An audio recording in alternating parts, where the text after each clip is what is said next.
Rabbi Manis Friedman. Hello, thank God it's Tuesday. First and foremost, Mazel Tov. Mazel Tov. Oh, thank you. Your birthday was yesterday, and you're a Kahanim. So I'm sorry, I'm going to get straight to the point. It's still activated. Please give us your Kahanim blessing. I'm sure you still have that amazing power that people have on their birthdays to do just that. We should all have abundant good news. Everyone in what they need most, whether they know it or not. So sometimes the blessings have to be things you never even thought of, but you should have. So in whatever it is we need, we should have only good news. Amen. Amazing. Thank you so much. And now, of course, I'd like to get to today's topic. And it's not out of the blue. It's just this past Shabbat on Saturday, when we sat down to a day meal with my husband, who just came back from the synagogue, and we were discussing the Torah portion. And he says to me, you know what the most amazing thing, and I think it's not just him, it's most men, the most amazing thing about last week's Torah portion that most men noticed is how Rivka spoke to her husband. How Rivka was, obviously, she is the mother of the family. She wants only the best for the family. She has proven herself through and through.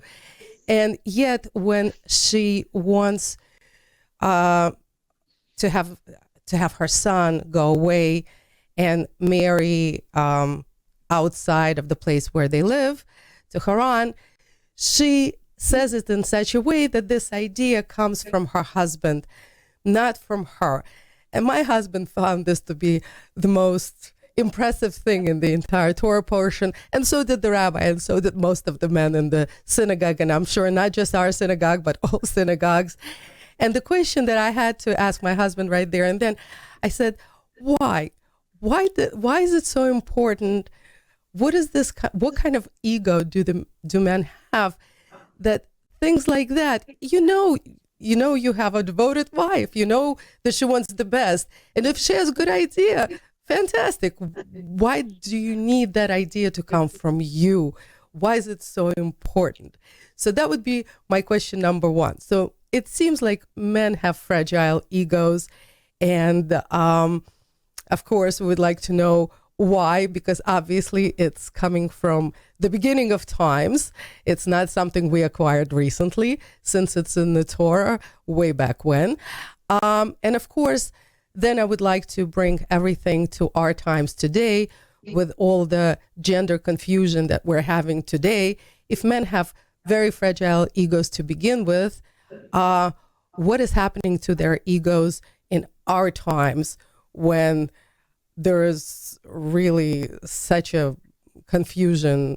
Who is man, who is woman, what man is supposed to do, what a woman is supposed to do, and what are we supposed to look like, act like, feel like, be like. So all of these things, Rabbi Friedman. So we have a lot to discuss today, and I cannot wait to hear what you have to say.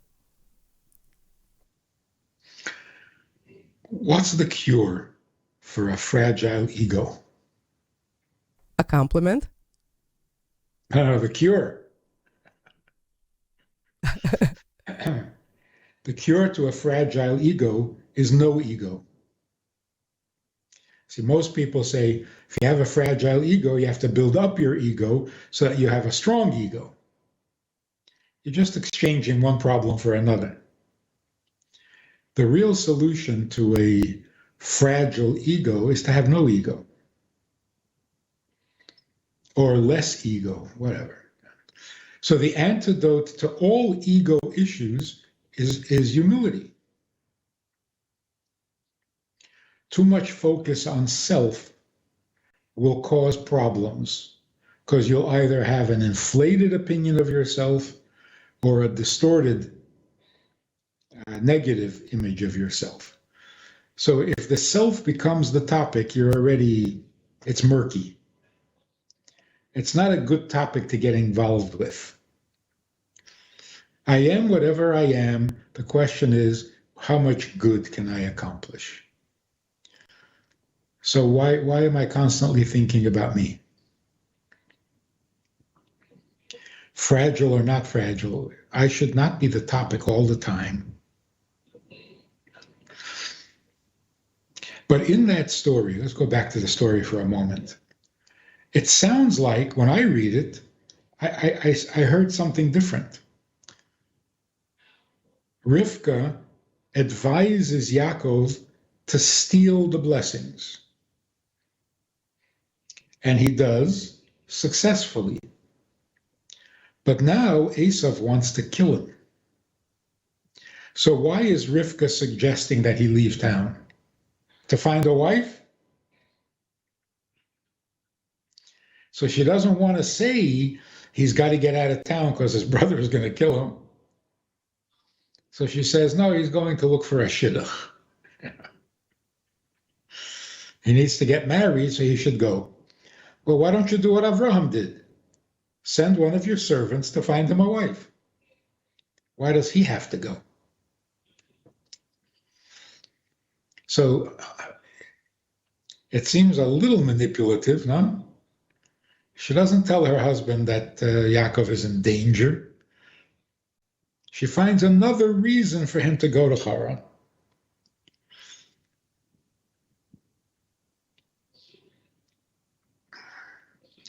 It is a very healthy thing, by the way. It has nothing to do with ego, actually.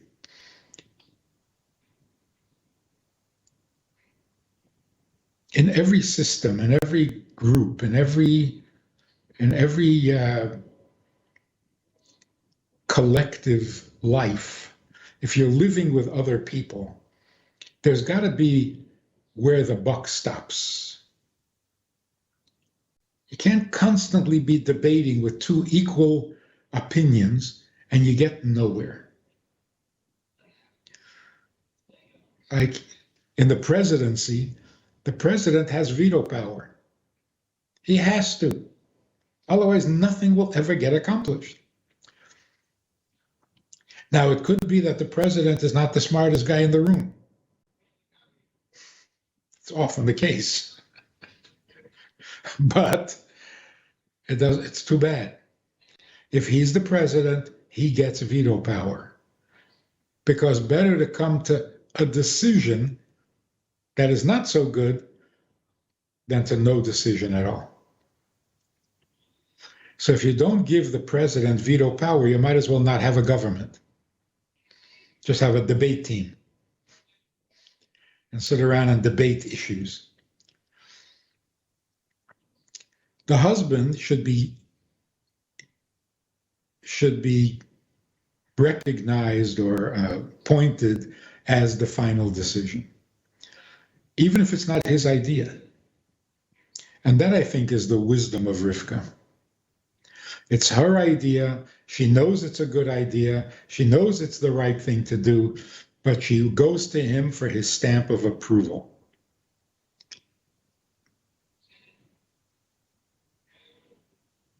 That's harmony.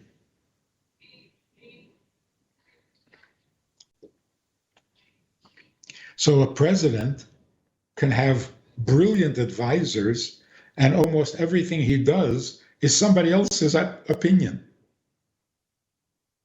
I think that's the way it works anyway. Every congressman, every senator, you have a staff, they're smart people, they tell you what to say, and you say it and you sound brilliant. So the Rebbe would tell women, there's a method, a Socratic method, where you get your opponent to think it was his idea.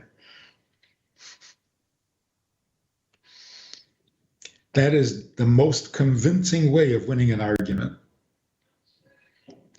Because if he thinks it's his idea, well, then he's in 100%. If he agrees with your idea, there's some hesitation.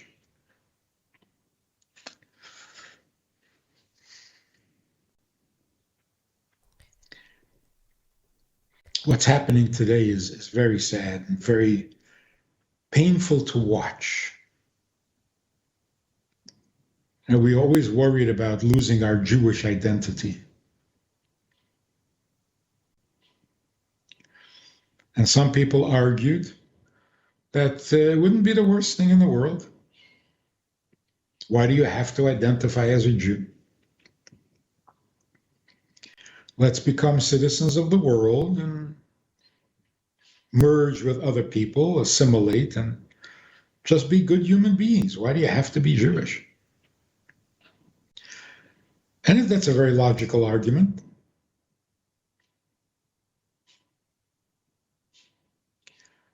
You can defend it by saying everybody has to have a group loyalty. It's useful to belong to a group, to identify with, so that you're bigger than just yourself. Okay, sounds so a little bit useful, but the downside is much stronger. People divide into groups, and inevitably there's going to be conflict. Inevitably there's going to be war. So what's wrong with just blending, fit in to wherever you are? Why do you have to be Jewish?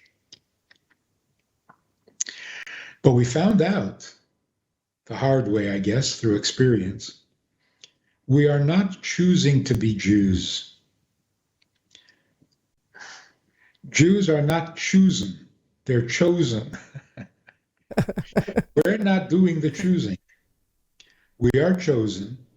We are given that identity in our DNA. So it's not a question of why would you want to be Jewish? You are Jewish. What are you going to do about it? Same is true with gender. It's not a discussion. You want to be male or you want to be female? You are what you are. And the only way to change that is by massacring yourself.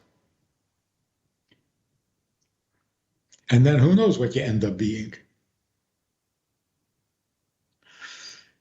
So we're told that we're Jews, and we have to find the wisdom and the strength and the dedication to be who we are. If you're male, well then find a way to live it, to do it. If you're female, be who you are and be successful at it. Sometimes it's a challenge. So I think the Jewish experience is a very good model for people who are confused about their gender. If you're confused about your gender, talk to the Jewish people and find out how we managed to make being Jewish work for us. Because it seems like it was working against us. How do you make being male work for you? How do you make being female work for you? That's wisdom. An operation, that's a carpenter. Rabbi Friedman, but with that analogy, being Jewish work for us means really being Jewish, not being Jewish in the name. I mean, realistically, if you're all in, then it works. Because otherwise, we can argue against it. I mean, with the whole Kanye West situation right now, calling Zionists out, which is Jewish, but not really what you mean, as far as I understand being Jewish. So there is also that line really, what does it mean to be a man today is actually what I would like to ask. Right. So what you're saying is, if we're going to use being Jewish as a model, then follow the logic. How did Jews make it work for them? By going deeper. Same thing. You're told you're a boy because you play with trucks. You're a boy because physically, biologically, It doesn't convince. It doesn't work. Well, okay, so let's go deeper. There's more to being male than biology. In fact, your body is designed to support your identity. It doesn't give you your identity. So if we were to say, for example, what is a woman? A woman is a creature who can give birth to another human being, period. And that is an absolutely correct statement because nobody else can. So if you want to define something, you want to identify it, you have to find that which is unique to that being. You can't say women are sensitive. Everybody's sensitive. You can't say men are aggressive. Women can be aggressive. It's not unique. You say men are more aggressive. Maybe, I don't know. It's not a definition. So if you want to know what is a woman, tell me something that only a woman has. And the answer is a uterus. Is that not a fact? It's a fact. Okay, so then the argument becomes, oh, so your uterus determines who you are and decides your fate? Not quite. The fact that a woman has a uterus is because she is a woman. She's a woman first, and that's why she has a uterus, not the other way around. So God sends a female soul into a female body. What is a female soul? A soul means a mission, the purpose for which you are born. If your purpose is to be female, then you'll have a female body that includes a uterus. If your purpose and mission in life is to be masculine, then you won't have a uterus. So the uterus is simply the proof that this is a woman. It's not what makes you a woman. So now we have to go deeper.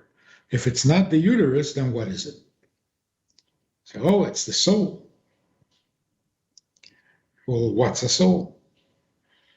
And how do souls get divided into male and female? You would think, logically, a soul should be both male and female. It's a soul. It can do whatever it wants. Because we always think of male and female as determined by the body parts. Well, the soul doesn't have body parts, so why would it be male or female? Why can't it be both? Or optional? As far as the soul is concerned, I can be male, I can be female. Like God. We refer to God as him. But is God really masculine? Not feminine? That's ridiculous. So, in the spiritual world, what does it mean to be male or female? We're going into the spiritual world because we need to go deeper. Body parts is not convincing or satisfying.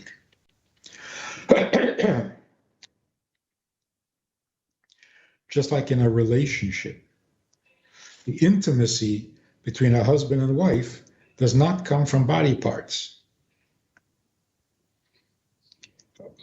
Although they're made for each other, somehow, and this is something we really need to think about, why is there sexual dysfunction? You would think it's a mechanical reality. This is a male body, this is a female body. How can it not work? So obviously, the biology is completely dependent on something deeper and something less physical. So in overly simplified terms, if the emotions are not matching, then all of a sudden the body parts don't work. This is something that really we should give a lot of thought to, because we think the body parts are real. They're tangible, they're real, they're functional. What's the difference? What you feel, what you want, what you believe. You got the body parts, they fit each other. How could it not work? What's not working? Now, when it doesn't work, it's not, I don't want to be intimate with you. That makes sense. That I can't function. So the body that seems to be so real and so mechanical turns out to be so delicate and so fragile. One nasty word and that's it. The body can't function. So the psychosomatic reality, we've been neglecting it in this area.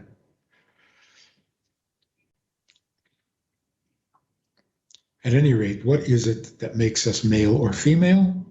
Something in our soul. What is a soul? The mission and the purpose for which your soul comes into the world in the first place. If you are given the mission of being the man, then you are given a man's body, a man's mind, a man's temperament, a man's personality, so that you can serve out the purpose for which you exist.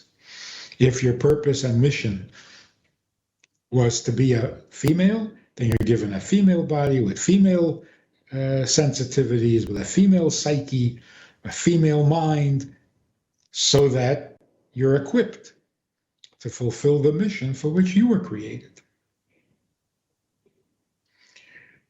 It's very interesting that these two things, gender dysphoria and existential pain, are the two features in society today that describes who we are and what we're suffering from. It's amazing that they came together. At the same time that I don't know what male or female is, I also don't know why I'm here. I didn't ask to be born. What's the connection between the two? They're really one issue. If I don't know why I'm here, I don't know what it means to be male or female. Because male is originally a mission. Female is a mission. It evolves into different psyches, different bodies, different strengths, different weaknesses, but it all begins with a mission. So if I don't know what my mission is, well, then I don't know anything. And that's why the question of why am I here has become such a painful one. We always thought you can function perfectly well without knowing what your mission is. Who says there is a mission? And even if there is a mission, it's too philosophical. I'm not the type. Leave me alone. I just want to live. Now we're finding out you can't do it. Can't live. Can't function. If we don't know what our purpose is, we are severely handicapped. Rabbi Friedman, what made us so easily swayable into believing that we can choose gender, be something we were not created to be? What is making, what is swaying us from side to side like this?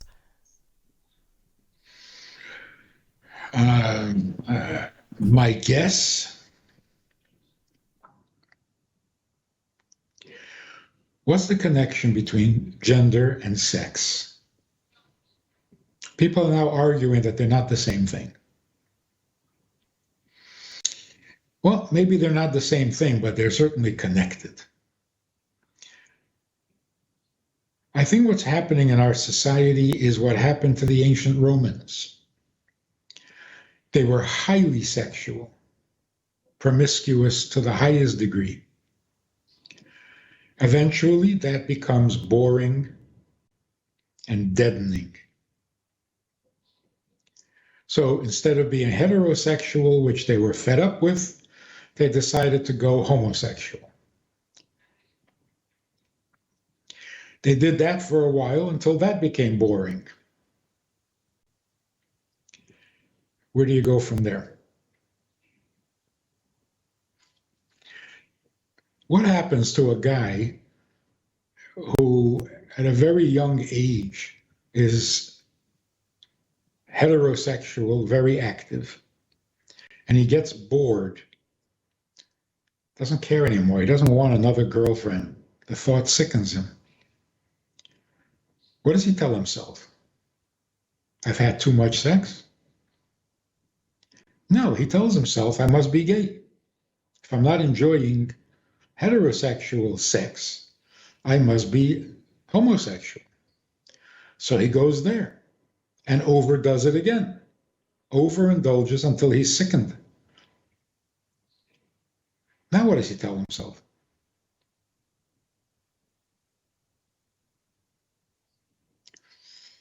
He tells himself that maybe he's not supposed to be male.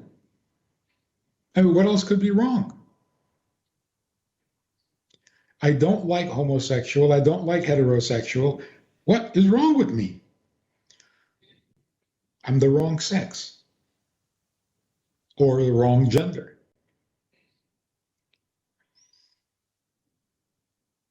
There was this guy who wanted to have an operation to become a woman so that he could be a lesbian.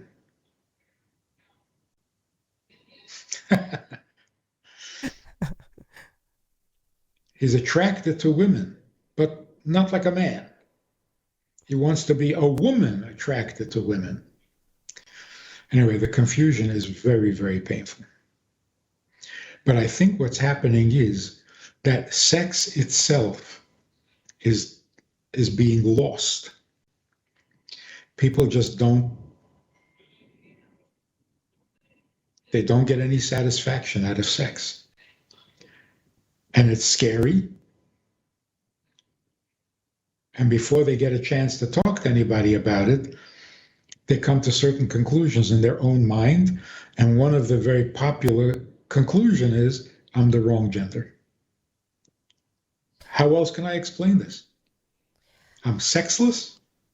Rabbi Friedman, so it is based on what you're saying, we can come to the conclusion that gender confusion is sexual, or is it psychological? All the above. They're all connected. You can't really separate them. Look, there are people who are factually, personally, individually dysphoric.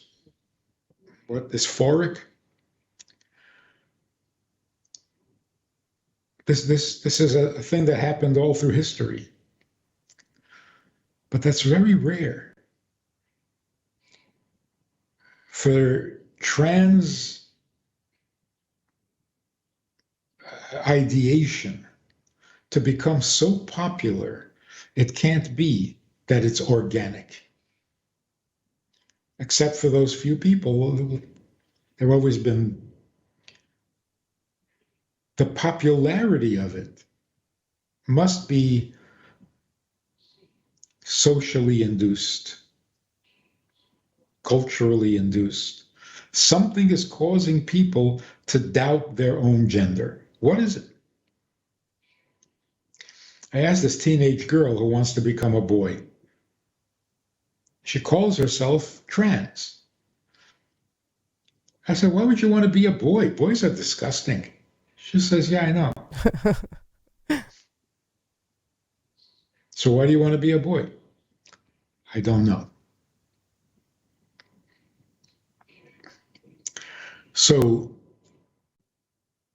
in society, there's always like a mass mentality, a collective mentality.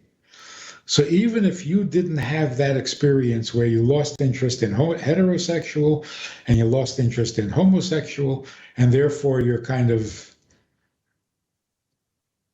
in limbo when it comes to your sexuality, even if you didn't have that experience, it's in the air. It's the vibration of our time. So everyone is going to feel it. As the mass thinking. So what is the solution? Like you said, the solution is go deeper. Don't dismiss gender as an accident. Go a little deeper, see what it really is, and you'll find out that it's very relevant. It's the real you, and you can do it.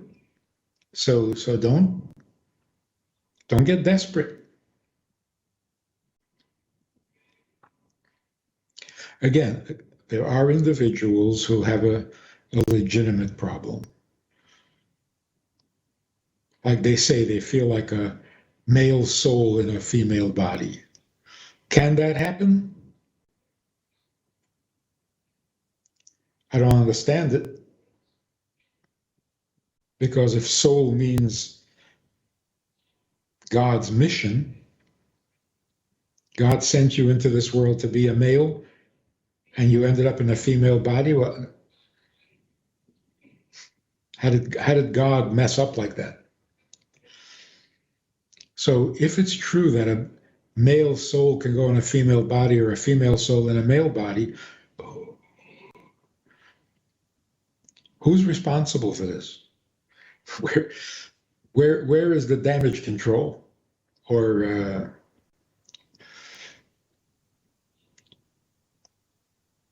quality control? Who's in charge of this? Who messed up here? But that's a rare thing. It's never a popular thing. And all of a sudden, every kid is trans. It's going to blow over like every other fad. Just that a lot of people will be left with a lot of scars. Rabbi Friedman, I also wanted, I don't think we have time today, but this is a really huge topic, and maybe we can continue it next week as well, because it's very, very serious. I think it's one of the biggest problems of our times, this gender confusion that's affecting not just those who are going through it, but the entire society altogether. And I am sure that this is also affecting the, for sure, heterosexual men and women psychologically in some way, shape, or form. It's shaping the future of the children, because we have to live in this society. We can't run away from it, and I don't think we should run away from it. So if you don't mind, can we please continue this topic next week and get more deeper into it, and to really understand how it's affecting the entire world, not just the ones who are confused, but also those who are not? Of course, because you're absolutely right. The confusion is massive. There's almost no one left unconfused. And the tragic result, if this continues, is that our population will disappear. No one is going to be having children, and we're going to become extinct, like the Romans. Is that a bad thing? Some people don't think it's so bad because we're overpopulated anyway. That's horrible. That is horrible. That's genocide in a polite way. And who is deciding whether we're overpopulated or not? I mean, And we're not. I hope not. I hope not. Rabbi Friedman, amazing. Another very inspirational, very deep, very, very important time spent on our radio. And we're so blessed to have you with us at this time. And thank you so much for the clarity in this really, really confusing and not such simple times that we're living in. Again, wish you lots of goodness in every which way. May you have the strength to continue spreading light, spreading wisdom, giving people strength and direction in this confusing times. Thank you so much. I mean, thank you. See, it's another, we're supposed to be a light to the nations. We keep finding deeper and deeper purpose in that. In this case, being Jewish can be a light to the nations as how to handle gender. Look at the Jews. See, we're a light to the nations. So yes, we will continue next week. Thank you. Thank you so much. Have a wonderful week, Rabbi Friedman, and until next week.